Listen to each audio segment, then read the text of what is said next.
The North against South. Brother against brother. The Civil War is the bloodiest in American history. Victory will take far more than brute firepower on the battlefield. Technology, communications, logistics.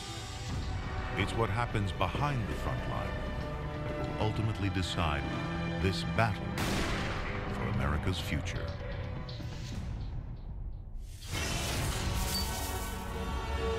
We are pioneers and trailblazers. We fight for freedom. We transform our dreams into the truth. Our struggles will become a nation, America, the story of us.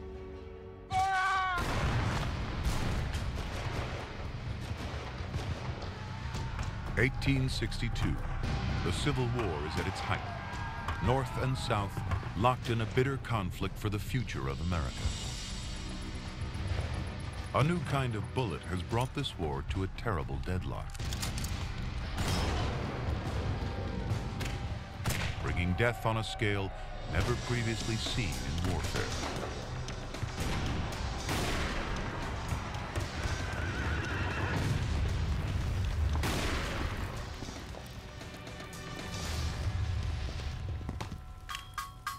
Here at a metalworks in Springfield, Illinois, molten lead is beginning its journey, becoming a lethal instrument of destruction. The bullet known as the mini ball. This crude piece of lead is the primary reason for the unprecedented levels of slaughter in this war.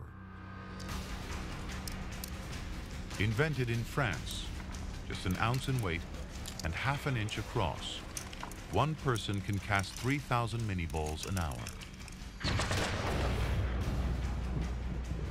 Each one of these simple bullets can rip through a man's body in a fraction of a second. The mini ball is used by North and South alike. Demand for this killer bullet runs so high that an entire industry springs up, supplying mini balls to the front line.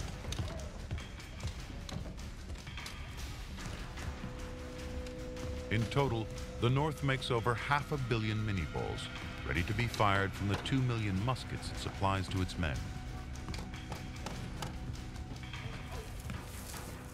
In many ways, the Civil War was the first modern war because it was the first war that took place after the Industrial Revolution had begun to transform our country. It will take over 33 hours for a bullet in this box to travel the 800+ miles to the battlefield, ready to find its target.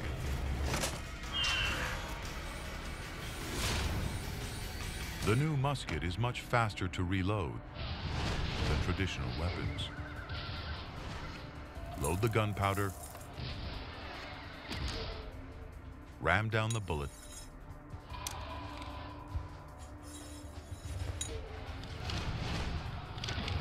and it's ready to fire.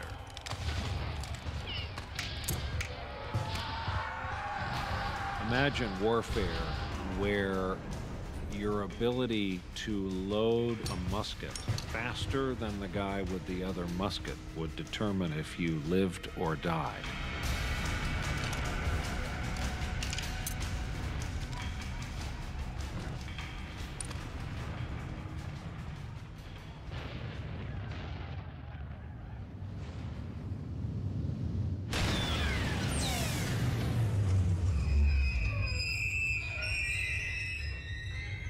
Grooves on the inside of the barrel, rifling, spin the ball toward its target. The improved accuracy and range are a deadly combination.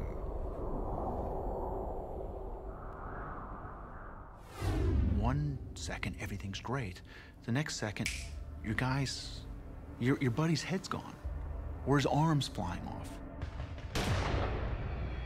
You don't want to know what a soft metal musket ball does when it enters the human body.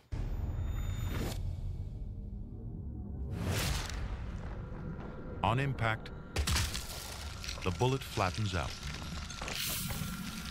Bone shatters and splinters.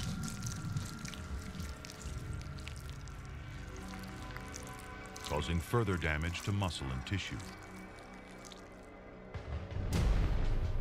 More often than not, the result of a direct hit, death.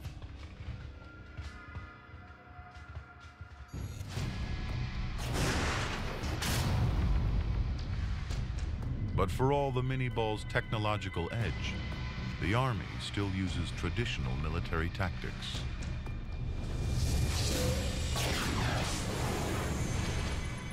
What made it particularly tragic was modern technology meeting much more ancient tactics. So the death rates were truly appalling. The troops still face one another openly in lines across the battlefield. But the mini-ball is accurate over a range of 600 yards, easily spanning this distance. And it can be reloaded 8 times faster than a traditional weapon.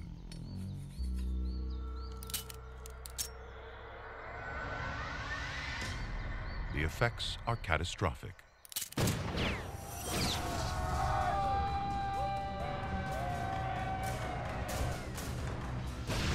The kill rate increases dramatically compared to previous wars.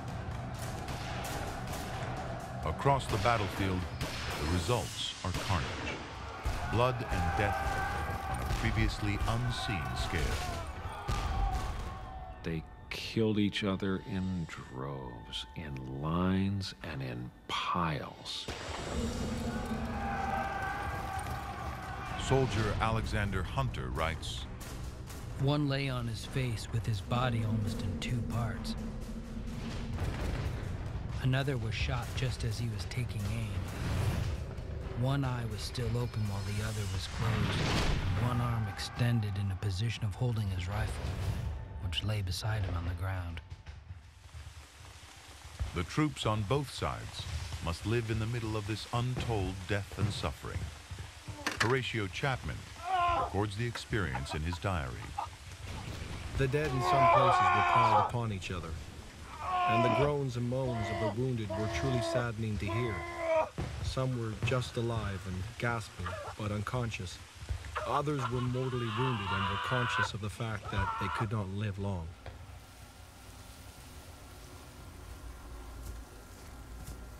By the time of the North's final victory, over 600,000 men on both sides are dead, some 2% of the entire U.S. population. In current population terms, that's the equivalent of 6 million people.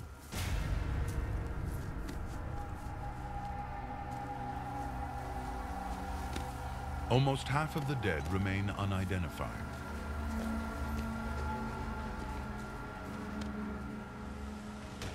The fear of dying forgotten on the battlefield leads soldiers for the first time to begin pinning their names and units on their uniforms. These crude, early versions of the dog tag will make it possible to identify their bodies after they're killed.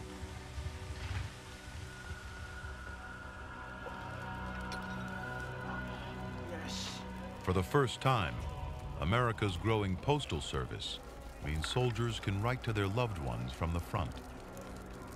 With none of today's military censorship, it allows soldiers like Robert Stiles to relay the terrifying realities of life on the front line.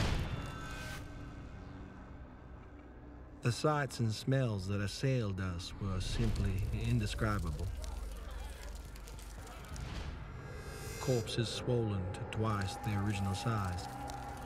Some of them actually burst asunder with the pressure of foul gases and vapors. Fueling this carnage lies the deep political animosity that has led to this war. In a bitter conflict that has pitted brother against brother, the South is determined to defend its independence and its system of slavery. But the North will not allow it to leave the Union of States.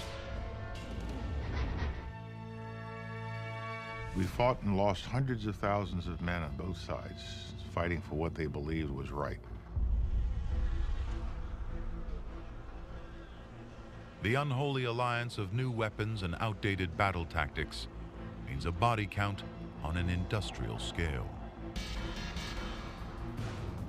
The war is locked in a bloody stalemate. Neither side can land a decisive blow. In this bitter war of attrition, victory will come to the last man standing.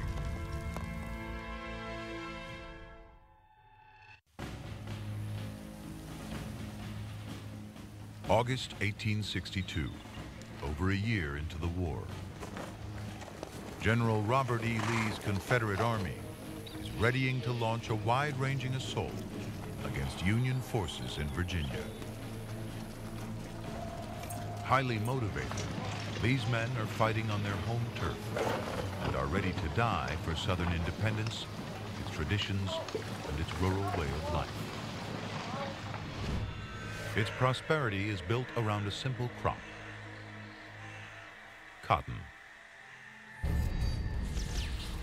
Known as white gold, the South accounts for 2/3 of the world's supply of cotton. It brings extraordinary wealth to the southern states. But it is wealth built on the backs of slaves.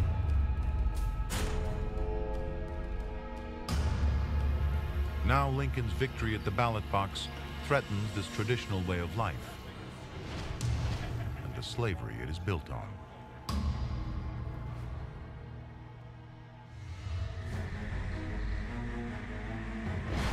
Rather than submit to Northern rule, the South decides to fight.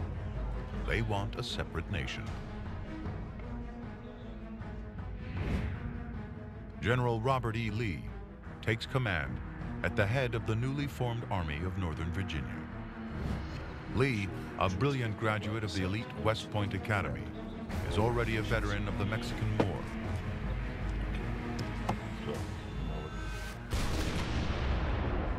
And highly regarded for his effectiveness on the battlefield. Lee could intuit the battlefield in a way that almost resembles Rommel in World War II, or Patton. And as a result, he could sort of almost sense where the place would be to take the gamble and where to hit. Manassas, Virginia, 1862. Confederate troops gather ahead of the Second Battle of Bull Run. Lee's forces are heavily outnumbered. But this Virginia woodland is home territory these volunteer troops know like the back of their hand. Rigid training and strict discipline have turned them into a formidable fighting force.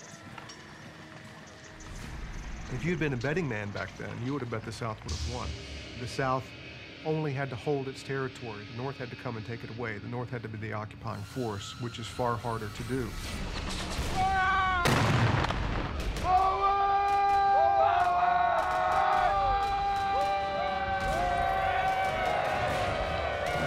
At Bull Run, Lee easily demonstrates his force's superiority.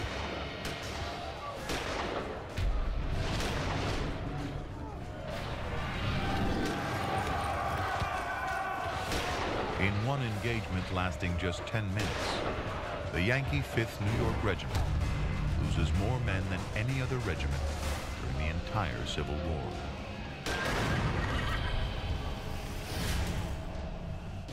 All told, Lee's men kill over 1,700 Union soldiers.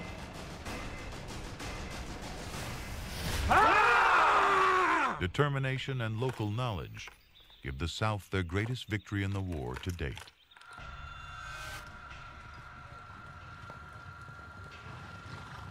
But Lee and his commanders have underestimated the nature of this conflict. and of their opponent.